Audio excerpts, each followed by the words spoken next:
Well, good afternoon, everybody. We have had a session now on fiscal policy, on supply side policy, on monetary policy. We've worked out all the ways in which the British economy can be fixed. But having had experience of working in both the Treasury and ultimately in Number 10, I know that without fixing Britain's economic institutions, we are not actually going to be able to implement any of the policies we've talked about today. That's why we have this afternoon's discussion. I'm delighted to be joined by Lord Terry Burns, who was Permanent Secretary of the Treasury from 1991 to 1998, during the time the Bank of England was made independent, although I call it being made unaccountable. He was in charge then. And he also was very involved in the establishment. I'm not saying he's in favour of it, but he knows very much about the establishment of the Office of Budget Responsibility. I'm also delighted to be joined by Dave Brat of Liberty University. He describes himself as a former economist, but I don't think you're ever a former economist, you're always an economist. And he was also in Congress, so he knows about the American economic institutions and how they work or don't work. But what has happened in Britain over the last 40 years is really a revolution in terms of the way Britain's economic institutions operate. It was always the case that people in government felt the Treasury had too much power. Harold Wilson tried to create the Department of Economic Affairs to water down the Treasury's influence. But it was really after 1997 when the Bank of England was made independent, and then subsequently after 2010, when the Office of Budget Responsibility was created, that what we saw is that power that used to sit in the hands of the Prime Minister and the Chancellor now sit in the hands of unelected officials. And the final change that I want to highlight is the 2010 Constitutional Reform and Governance Act, that put the Civil Service Code into law in Britain and essentially made it harder to change the operations and personnel within the civil service. So if we look at the major economic reforms that were achieved in the 1980s, such as the implementation of monetarism or the tax changes that Nigel Lawson made in his budget, I believe that those would be much more difficult in the current economic setup, because those levers simply aren't in the hands of the Chancellor anymore. In the case of the Bank of England, although what they apparently have is operational independence, it has become de facto complete independence. What I saw when I was part of the Treasury team and later in Number 10 Downing Street is decisions are made independently of the Treasury on issues like quantitative easing, on issues like interest rates, but often issues will come as a surprise. And in 2022, we had the issue of the LDI crisis, that Britain was very exposed to pension funds that were heavily leveraged. They bet on interest rates being low for a very long time. That was an issue that the Bank of England knew about, but Treasury and officials who were working on fiscal policy didn't know about. So we've not just created an independent monetary policy that is taboo for the Treasury to question, and anybody questioning even what the Bank of England does is accused of attacking central bank independence. But what we've also created is a series of institutions that don't communicate very well with each other. So the coordination of fiscal and monetary policy has become more under the purview of the Governor of the Bank of England than it has under the Chancellor. And I think that is something that has gradually built up over time, but it's certainly the way the situation works now. The establishment of the Office of Budget Responsibility was ostensibly about creating a forecasting organisation that would mark the homework of the government and stop the Chancellor from cheating about future economic forecasts. But what happened at the same time is the forecasting expertise was taken out of the Treasury. So now, when a Chancellor is working on their fiscal policy, they will not have anybody in the Treasury who is capable of carrying out those forecasts. So there's a cycle where the fiscal policy is presented to the Office of Budget Responsibility, and 2 weeks later it comes back with, here's the answer about what happens if you raise these taxes, what happens if you cut these spending, what happens if you do these supply side reforms. Now there's two problems with that. Problem one is that the Office of Budget Responsibility has a particular worldview. It has a lot of alumni from the Resolution Foundation. It generally believes in public spending, generating economic growth, and it doesn't believe in the Laffer curve. But the second problem is that because the economic expertise, the forecasting expertise has been taken out to Treasury, you're not having a chancellor able to design a policy in line with their view of the future of the economy. You essentially reduce the chancellor to somebody who receives a certain amount of headroom, which they can either spend or tax as they feel appropriate. It's also created a massive over-reliance on forecasting, which is always a difficult business when the future is very unpredictable. But it's created a false certainty around the future. And I observe that since the Office of Budget Responsibility was established, the budget has not become more responsible. In fact, no government since has actually been able to run a surplus. The final part of the institutional structure I want to talk about is the Treasury itself. Now that it's lost the ability to coordinate fiscal and monetary policy, and it's lost the ability really to draw up fiscal policy, it's become two things: a debt management office and a controller of public spending. It's become more powerful in terms of its control of public spending, and I think that particular happened under Gordon Brown. But the result is that the person that should be the chief executive government, namely the Prime Minister, doesn't necessarily have the visibility or the budgetary control over what the departments of state are doing. That is instead held by the Treasury, and it makes Treasury officials extremely powerful. They can't be hired and fired. They're extremely powerful within that institution. And one reform I would like to see in Britain is the creation, as there is in the United States, I believe it was Richard Nixon who created the Office of Management and Budget, where the responsibility for the budget sits under the Prime Minister, and the Prime Minister themselves are the body, or number 10 is the body that determines budgets, because whoever, as we know, pays the piper calls the tune. And people voting in a British election expect the Prime Minister to be running the show. Frankly, in Britain at the moment, they are not. My other proposals are abolishing the Office of Budget Responsibility. There are lots of independent bodies that can carry out forecasts, but what we've seen is a false sense of certainty. We've seen a removal of expertise from the Treasury in terms of forecasting. We've seen a diminution of the ability to actually have a fiscal policy. And finally, and I don't agree with some of the comments on the previous panel, we need to make sure the Bank of England is accountable again, that it's responsive to the Chancellor of the day. If we look at the major decisions that have been made over the past 20 years, like quantitative easing, there was very little political involvement in those decisions. Those are decisions that have had a huge impact on asset prices, on the ability of young people to get on the housing ladder, on inequality, and yet there is a huge democratic deficit in the way those decisions are made. And I've written a long story about what happened during my time at Number 10. You might read it, 10 Years to Save the West. But I particularly talk about what happened around the timing of the budget we put forward. The night before the budget, the Bank of England announced £40 billion worth of quantitative tightening, something that we didn't know about.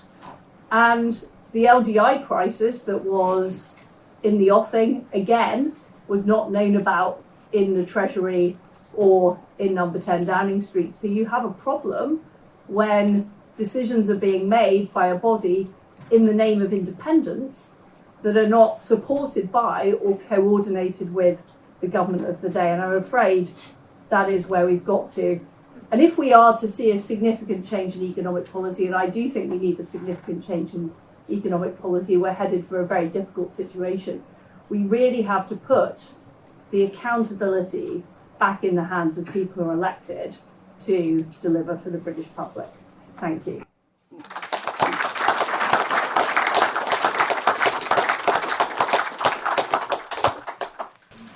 Sorry. You feel free to sit here, Terry, or speak from the... I'll sit here. Well, thank you very much for that, and to remind us all about the institutional structures that we now have.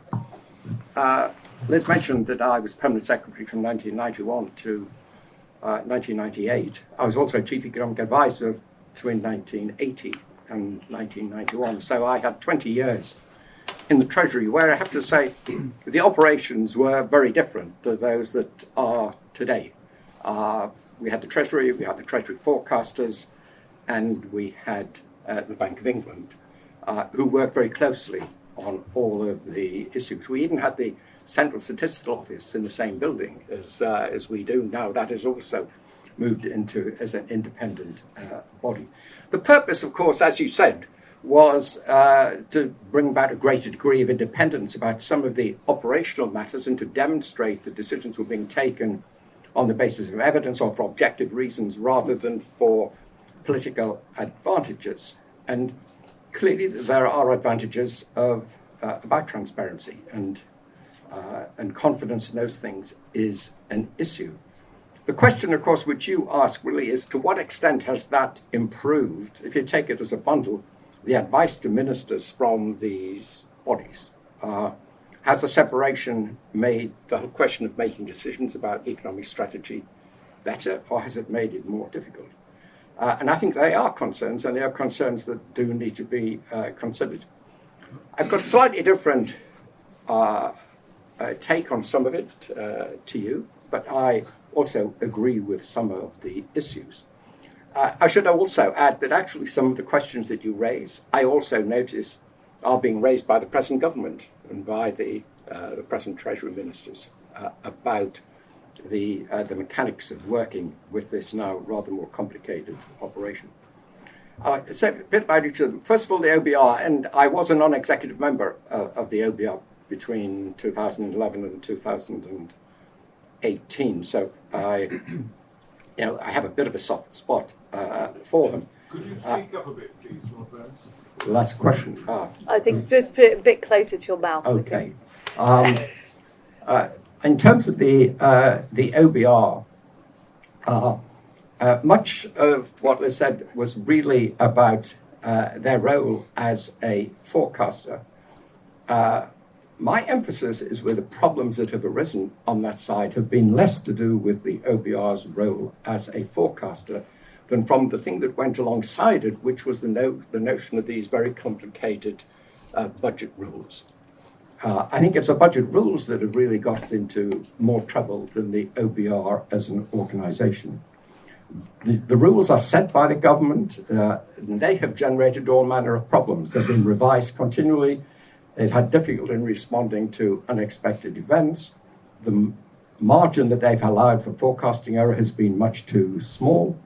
And there's been a tendency for governments to spend whatever margin there was when they have had political problems. And at the same time, I think the point you make about the Treasury forecasting operation itself, in a sense, being neglected as a result of that, is an important part. But I don't see that the actual forecasts of the OBR are themselves the problem. Obviously, there are errors. There have been some very difficult periods during the period from 2010 to today for forecasters. But they have been scrambling with a set of rules that successive chancellors have introduced in order to try to improve their credibility, and then have found that they have very quickly run into problems with the rules because the world has been a difficult thing over this period. So I think it has created a problem, a different kind of problem, though, to the issue about the forecasts, which is, and I think you referred to this, is in order to demonstrate the independence of the OBR, there is a very bureaucratic regime that has been set up in terms of when they do their forecasts, when they deliver them to the Chancellor, what the Chancellor has to do with them, and when they remind them of, go back and say what the policies are. And this is a very different world to the world that I lived in. I was looking, last week I was doing an interview with a student who was writing a thesis on the 1981 budget. And I was present throughout the 1981 budget. I happened to go back and look at some of my records about what happened. Between the January of 1981, when we produced the first forecast, and I was responsible for the forecast at that point, through until the end of February, when we published, the final budget package was put together, I found that I had a record that there had been 20-minute meetings that the Chancellor had held on budget strategy. 6 of them were with the Prime Minister and the staff. 6 of them, the Governor of the Bank of England was present. Another 6 of them were with Treasury forecasters and with the Treasury officials.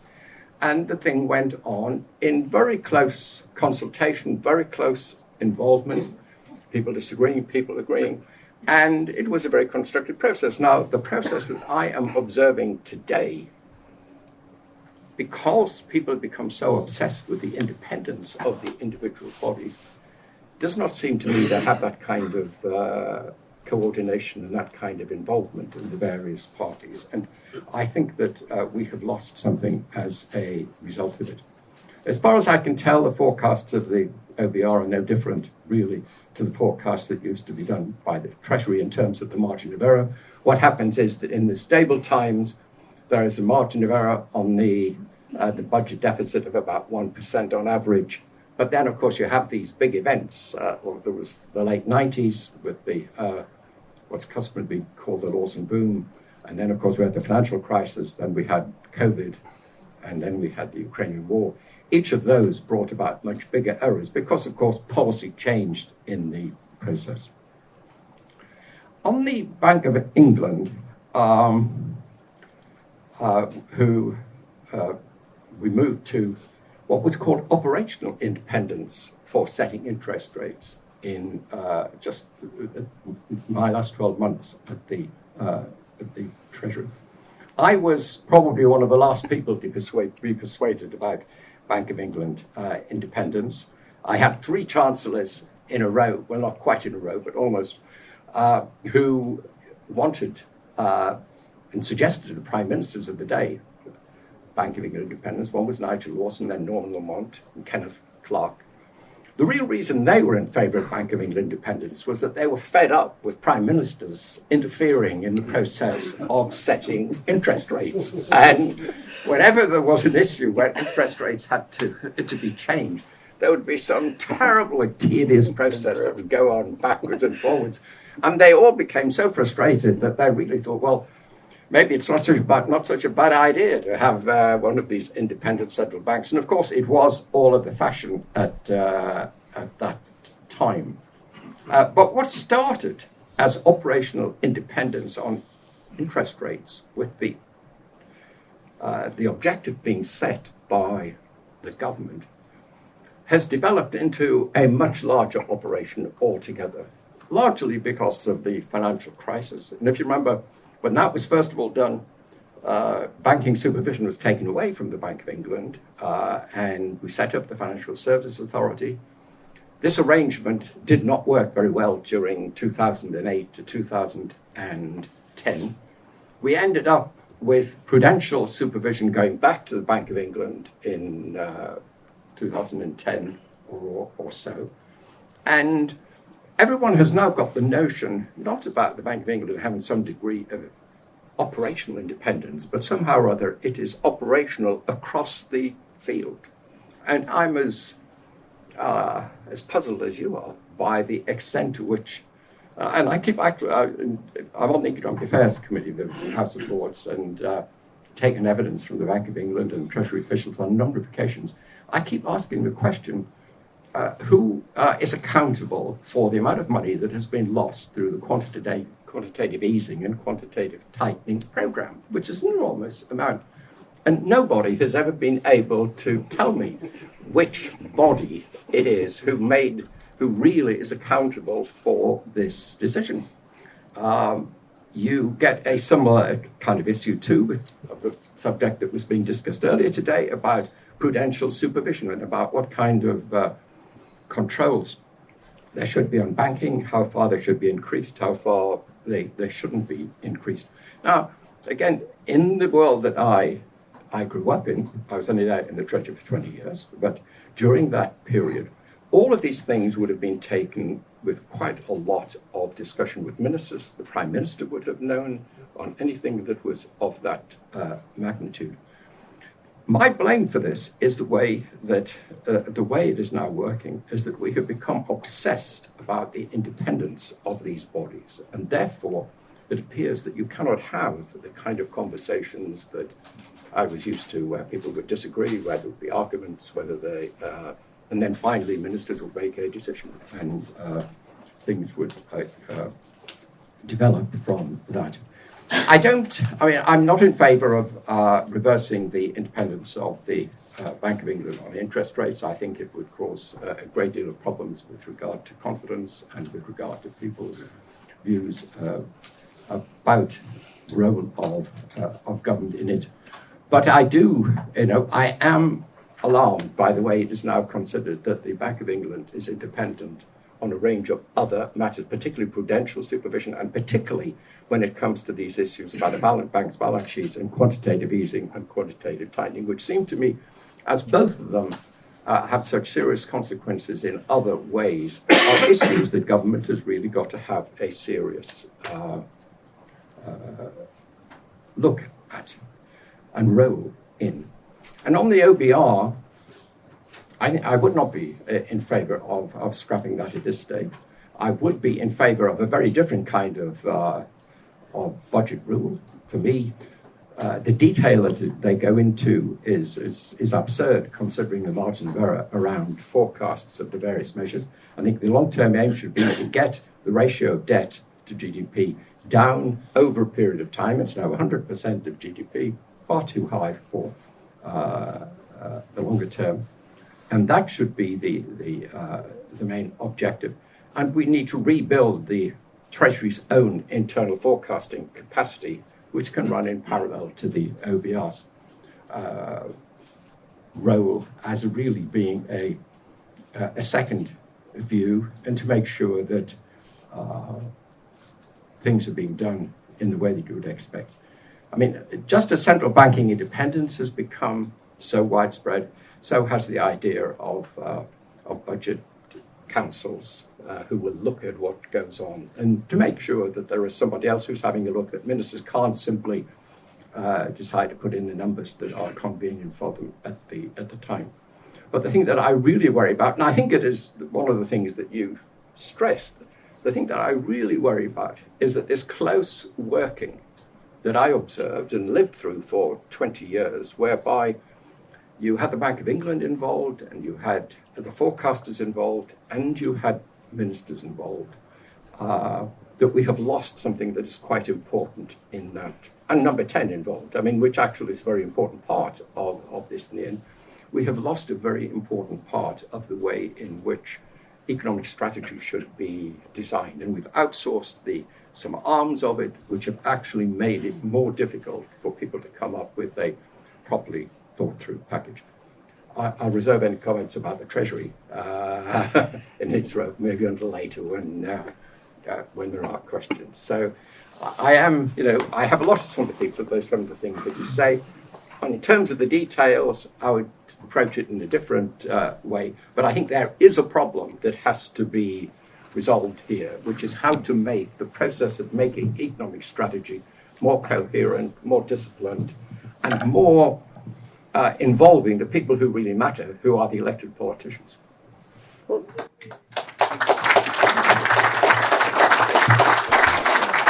Thank you very much, Lord Burns, for that. That's very interesting. We're going to hear now from Dave about the situation in the United States and what we can learn from some of the things in the United States, both good and bad. Yes. Well, first of all, I just want to thank the UK and Liz and the folks for having me in the room. I have no right to be on the stage with these two, right? So this is an act of charity toward me. So I appreciate your generosity there. I'm a recovering politician and professor. And so when I over talk my microphone, just grab it from me, Liz.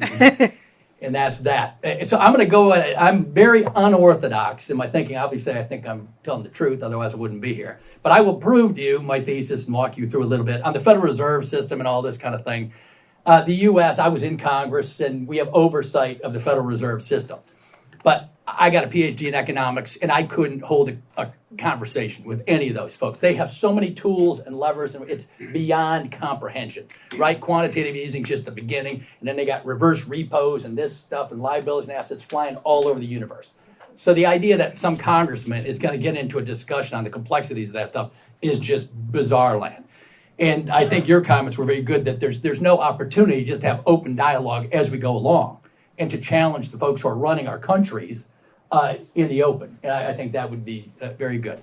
Our Federal Reserve, I think I heard some analogies. We had the maestro, Greenspan, who was a genius in some ways and a libertarian until he wasn't. And so he was also the maestro until he wasn't, right? And then followed by Bernanke and all sorts of disasters. And so there was kind of a golden period, but now it's not so golden. And so the independence thing, the independence and the forecasting piece with the Fed, the Federal Reserve in the U.S. has been rosy scenario forever. They're always optimistic on the positive side systematically for 30 years in a row. So when your errors in an econometric model are 30 years in a row with the same direction, you think the smartest people in the world would learn, like, hey, maybe we're a little high, and something's wrong with the model, but they don't. All right, that's the extent of my comments on that. I'm supposed to talk on the institutions in the U.S., but this you're going to like this, I think, because it's everything I'm doing and I'm stealing from the U.K. in the long run of history. When it comes to institutions, the gold standard there is a guy named Douglas North, who won the Nobel Prize a couple decades ago for his work on institutions in the macro growth literature. So he defined institutions very broadly, in addition to the institutions we're talking about here. He also said religion, the culture, mores are institutions that really matter for economic growth. And he said neoclassical economics, right? This is, you got the Keynesians who are just kind of top-down central planners from the start. And then you got supposedly the free market folks are neoclassical. They're marginal, but they're only incremental. And they cannot explain long-run growth over the long term, right? The past 200 years, I'm going to show you a couple of charts to prove my point. And so they can explain, Robert Solow won the Nobel Prize for Growth, Mankiw at Harvard copied him, added human capital, and had a beautiful paper in 92 that was just, people thought he made it up. It was so beautiful. His theory fit the data perfectly. And so capital, human capital, and technological growth and labor explain all the data in a cross-country context, 100 countries, right? So beautiful setup, but it doesn't explain growth. And so I want to get at that a little bit. And I'm a professor, so I just like education. I hope you all look up a book by Deidre McCloskey. Her second volume is called, I see a couple nods, this is very promising. It's called Bourgeois Virtue. Her first book, she thinks what caused long-run growth is the change in rhetoric, and you can read on that if you want. But in her second volume, she goes through every variable you can think of: capital accumulation, private property rights, Marxist theses of repression and oppression. She dismantles 20 of the major geography, war. She dismantles everything. And just to make you more interested, Deidre used to be Frank, and he showed up at the American Economic Association conference in a red skirt and whatever. So that was the president of the leading economic institution in the world, right? The American. Just so you know, when I'm quoting people, I'm not picking up random scholars. I'm giving you the cream of the crop. All right. So Deidre goes chapter and verse through every variable and says growth, modern economic growth started roughly in 1800. Right. I got a chart to show you all this kind of thing. You've always had smart people. You had Socrates. You've always had trade. You've always had geographical differences. You've always had oppression. You've always had Marxist exploitation. None of those things explain modern economic growth. And so the one thing that kind of sticks out when you look at the data, do we have my first We slide do with a have- bunch of colored balls? I Oh, don't I know have how to to do work yes, that. I don't either. Whatever, here we go. There we go. Oh, well done. All right, yeah, well done. I know, I got lucky. That's good. All right. All of human history, all these balls are all the countries in the world. The higher they are, here's your life expectancy. The further you are that way is GDP per capita, right? So that's how rich you are. All of those balls started right here in this quadrant for all of human history until 1800, roughly speaking. You guys were advanced. The Dutch were advanced. There's a couple little balls that stick out. And this is at Gapminder, gapminder.org. Just pull it up, hit a button, and you'll see all the data in the world. This is population weighted. So that's China's the big red ball. India is the other billion population ball. The green is the U.S., and there's a bunch of yellow balls over there. Now, what if I told you that all those yellow balls are Western European Protestant countries that grew first? And you see the evolution right from 1800. They all grew first by far, and there's no debate when you look at it, right? And so my case is religion has something to do with this. And at Christmas, you're not supposed to talk about religion or politics, and that's all I talk about, right? So I like getting at the truth of things, and I think you see the truth of things. So how do I prove that I'm right here? You quote someone on the total ideological spectrum away from you to support your data. That would be Bradford DeLong. He's part of the top economic growth literature that knows the solo stuff. He's friends with Mankiw and all these guys, right? So he says up there, you can't read it, but the odds of all those Protestant countries in yellow over there, the green is the USA, the red's Japan. And so there are exceptions. This isn't some ironclad one variable explains all of reality. But you can just look at the evidence, right? All those yellow balls are Protestant countries in Western Europe, and they all grew first for a couple hundred years. You following this? Yes. Does that seem like some evidence to you of something? I put that in my regressions, copied Mankiw's framework exactly, got accused of the Washington Post of plagiarism. It was so exactly. You follow that? I got the head of growth in our country, Barrow, to say, no, it's fine. He added religion. The T-stat on religion was through the roof. So it should have been a highly publishable paper 30 years ago. Not so much. All right, let me forward this to the next slide. Okay, now let's look at the red ball and the red balls. And this is 2023, so it's getting pretty close to here, right? So back here, China and India are at $1,000 per capita GDP. Right? In 1981, what happened in 90? China joined the free trade agreements and that kind of thing, right? Clinton and all that kind of thing. And so massive growth, and if you watch over time, the data moving, it's fun to watch. But there's tremendous growth of China and then India. China's now at 32 grand. India is at 8 grand. And Europe's still way out in front. And the U.S. is still doing well. Next, this is the lead productivity scholar in the U.S., Bob Gordon. I talked about him earlier in the day. This is the most important economic chart as far as the populist revolution going on in the U.S., human well-being, if anyone still cares about that. Liberals used to care about that. I used to have a lot of liberal friends. They've all disappeared and become Marxists on me, right? And so here's your productivity chart going down for 70 years in a row, from 1950 to 2020. It went from 5, 4, 3, 2, 1 to the far right. And how do you know he's right? Because you go to the next chart, and this guy is the most quoted guy in the macro growth literature, right? When it comes to long run productivity. So you say, Dave, that's wrong. I saw productivity is 3% last year. I know, but long run productivity, this is the best guy in the world on the data, right? So you might think there's an exception here and there. How do you confirm this is right? This is the U.S. CBO, Congressional Budget Office, the boring people we were just talking about, another institution. They have us at productivity growth in the U.S. at what right now? 1.9 or so. And then from 2030 to 2040, what do they have U.S. at? 1.6. And for the next 30 years, they're forecasting our productivity growth to be 1.7%. That's all else equal, no wars, no nothing. You with me on this? So here's our institutions at work. These are the most important things that matter And our Federal Reserve System, et cetera, the mainstream economics in our country are not reporting this to the American people at all. And so the question for you, when you try to explain in the UK, how do you get back to growth? I think you got to look at productivity. If you don't have an answer to productivity, productivity is the same thing as growth, right? So anything that enhances productivity enhances growth.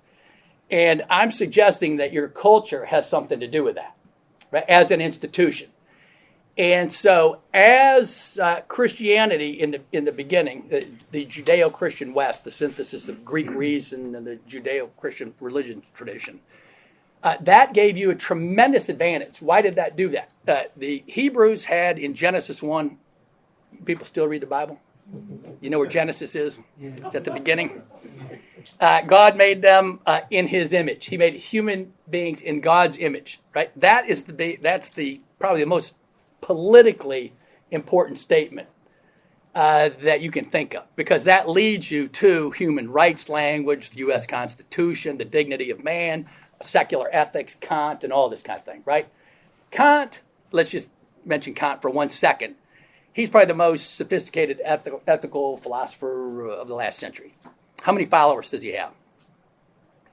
12, something like that. I'm joking. Right? On the other hand, the world's religions have how many followers? Oh, about 6 billion, something like that, 2 billion atheists or something. I'm joking. Are you following this? 6 billion. So the world's, right? Islam, a couple billion, Christian, a couple billion, China, Buddhist, Confucian, etc., right? So you can go around the world. And so all of our elite institutions are making ethical systems up and economic systems up and moral systems up, which abstract from 6 billion people on the planet and the way they live their lives. Right? If you say, what ethical system do you live out on a daily basis? It's not Socrates. It's not Kant. It's not any of that. It's not even the economic favorites, right? The utilitarians, Bentham and whatever, Bentham and Mill.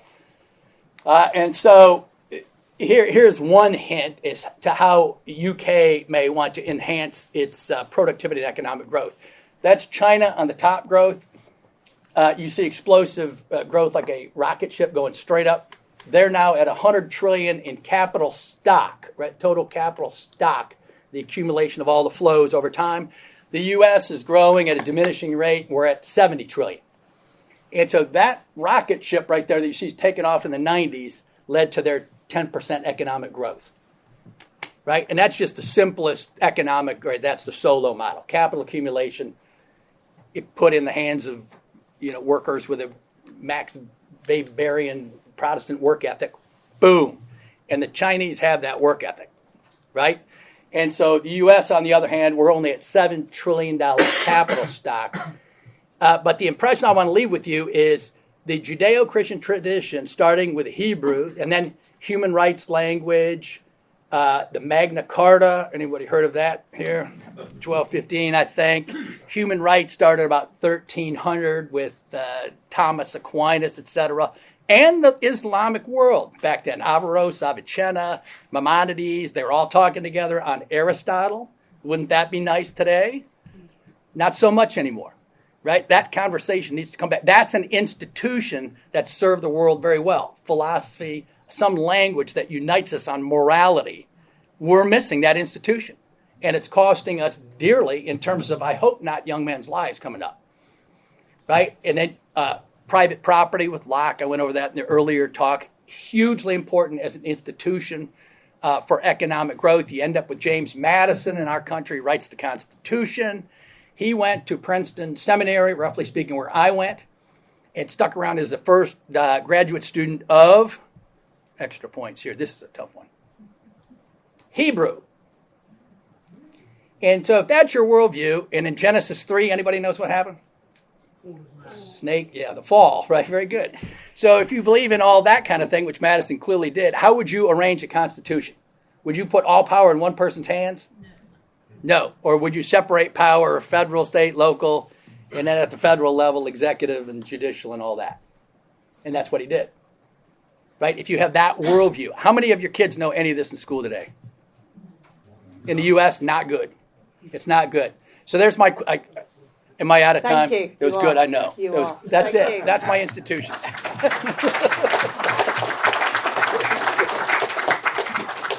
So what Dave might be saying is the Church of England is more important than the Bank of England. That's what I'm hearing. That's why you That's- won. That's what I am hearing. I'm out of business. And That was very good. there is in fact a party in Britain that wants to disestablish the Church of England, which is the Great. Green Party, Yes. which is the radical Yeah. communist Marxist. Yes. So Perfect sense. So that they Yeah.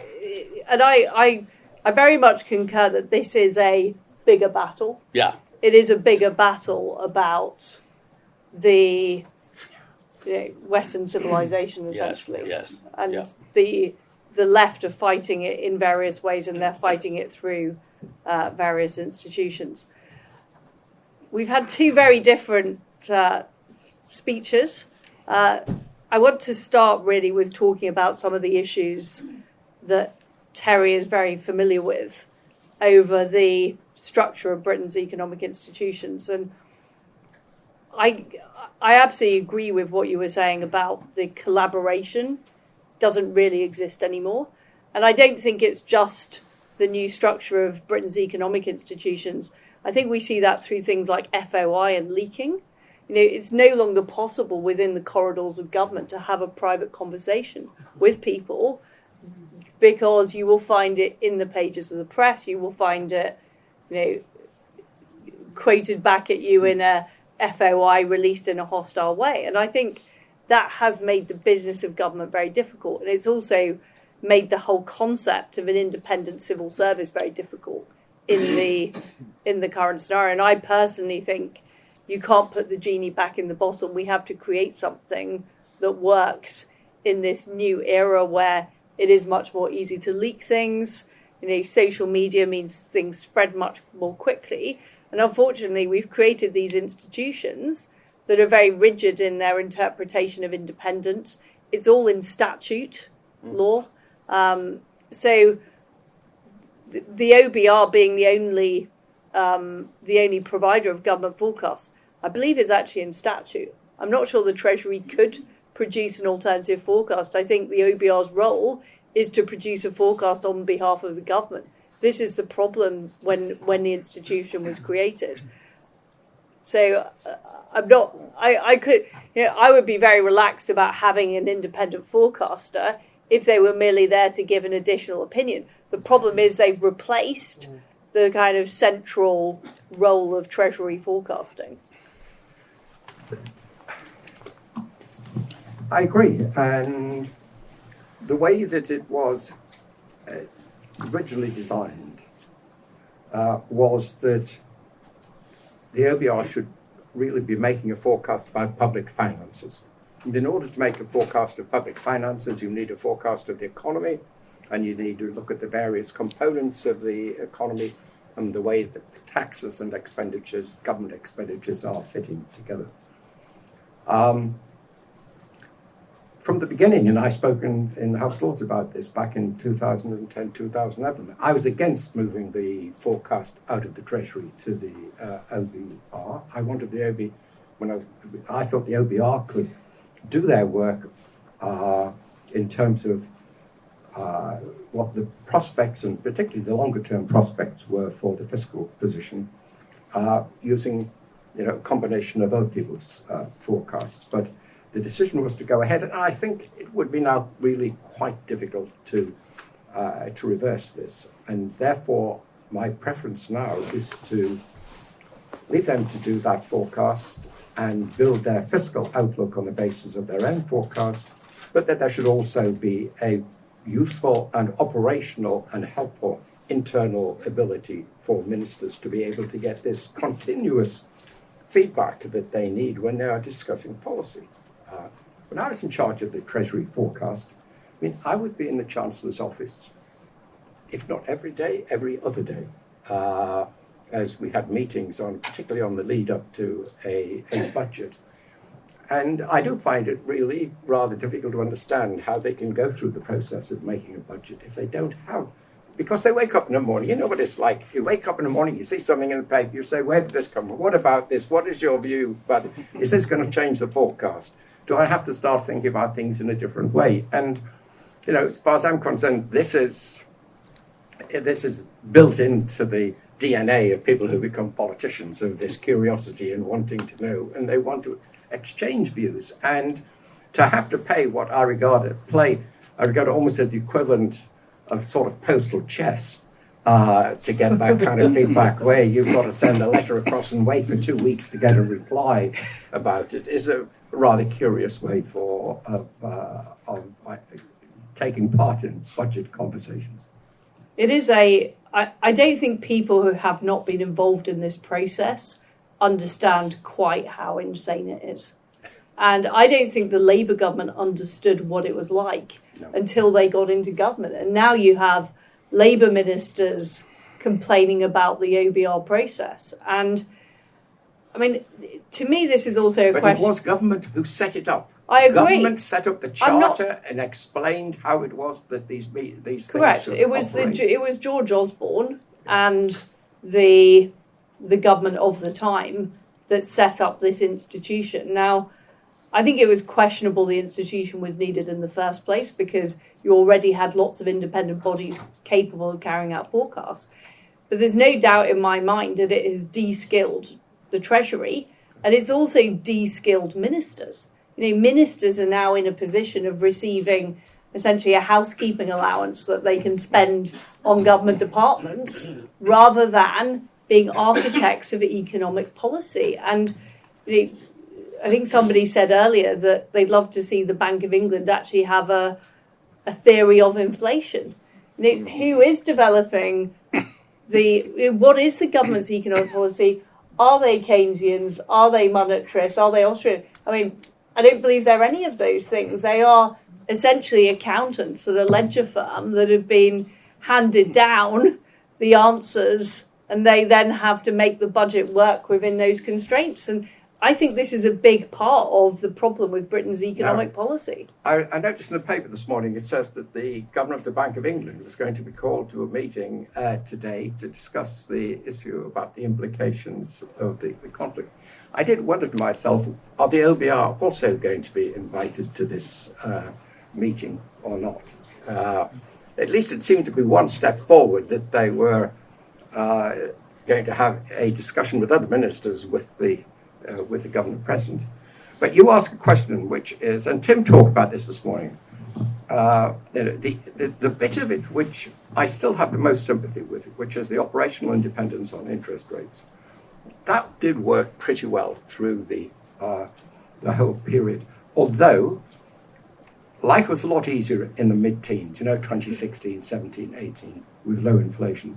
And I think, as Mervyn King has also pointed out, the Bank of England really lost a theory of inflation. It turned out to be an expectations-based notion of inflation, which is that if you could get people to expect low inflation, you could get low inflation. Well, this is a sort of trick that I'm afraid doesn't work, and of course was demonstrably did not work in 2020 through to 2024.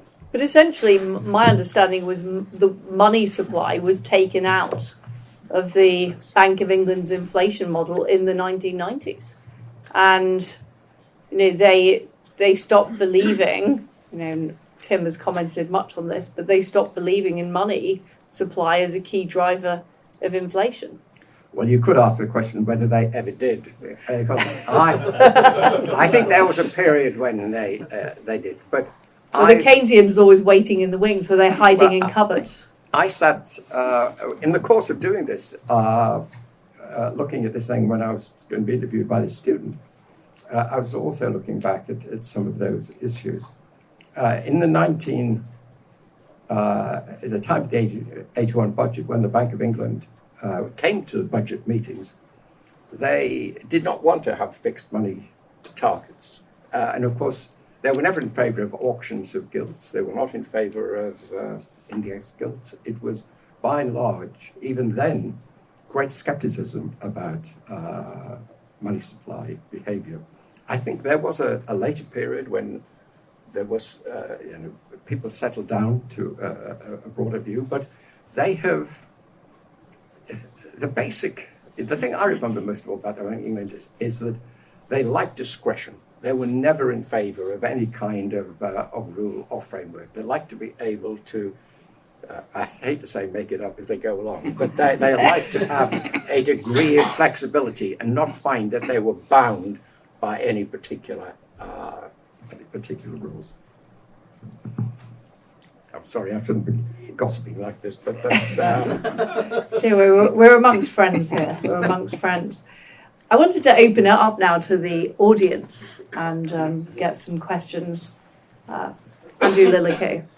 So my question is about the paradox of the unquestionability of Bank of England independence. So Bank of England independence was introduced, formally speaking, as part of the Maastricht convergence criteria. That was the justification offered at the time. No one would think that you would want to increase our likelihood of joining the euro today.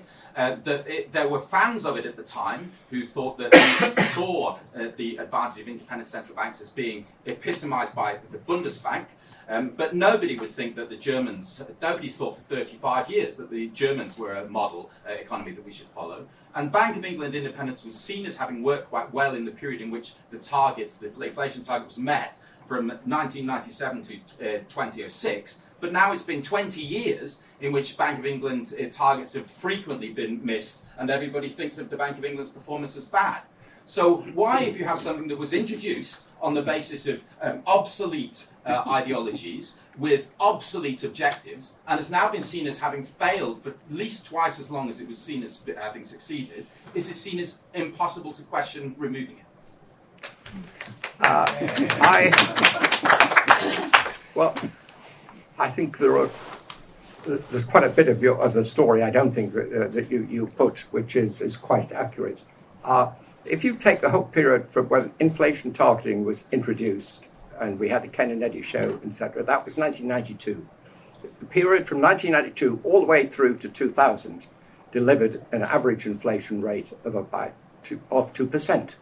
And indeed, the variance around that was really quite small.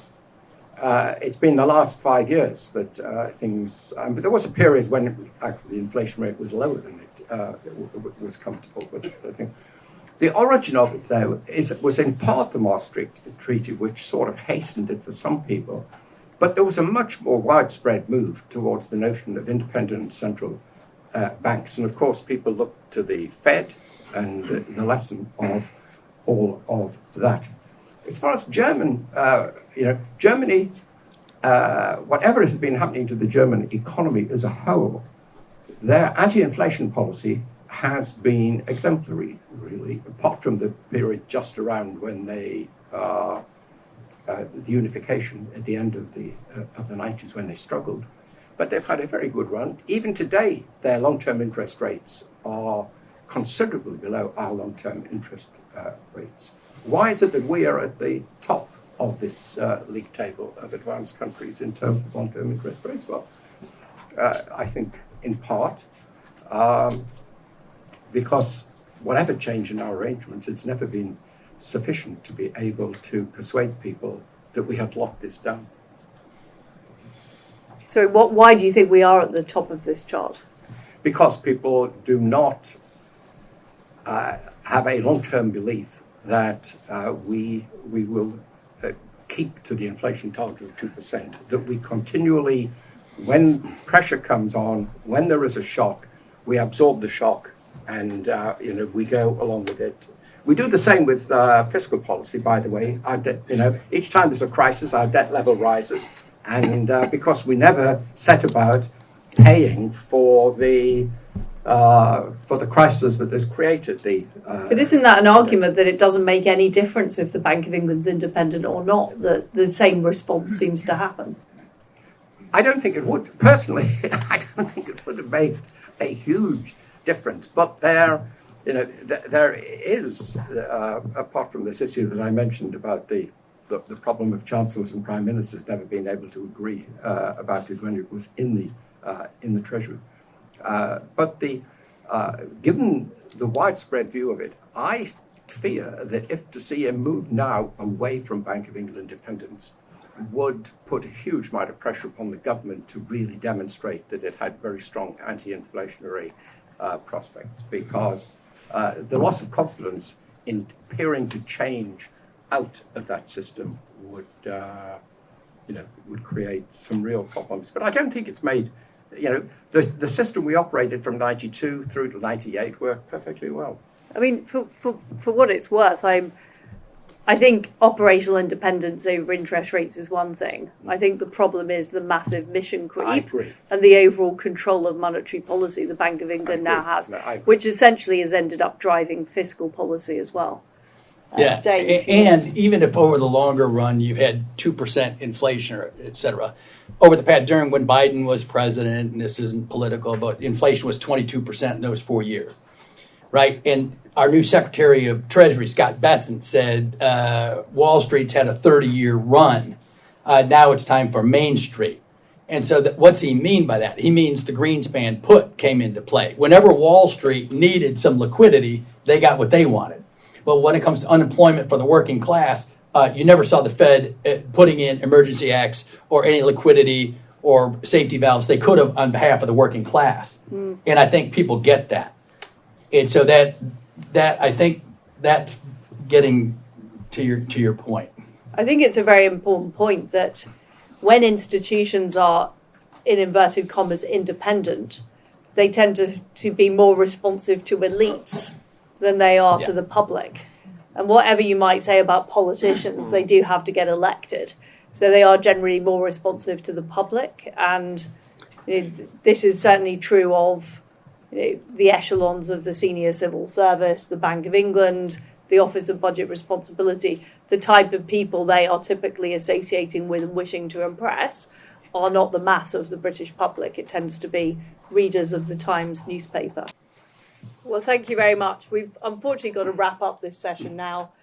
There's a lot to talk about, and I think we've had a very interesting discussion about the way the institutions work, but also the values our institutions hold. And I thought the question about the Bank of England was very relevant, because not only do we have operational problems with the way that the British system works, we also have ideological differences between the way some of these institutions behave and what the public want as well. And this is a huge problem that we've got to solve.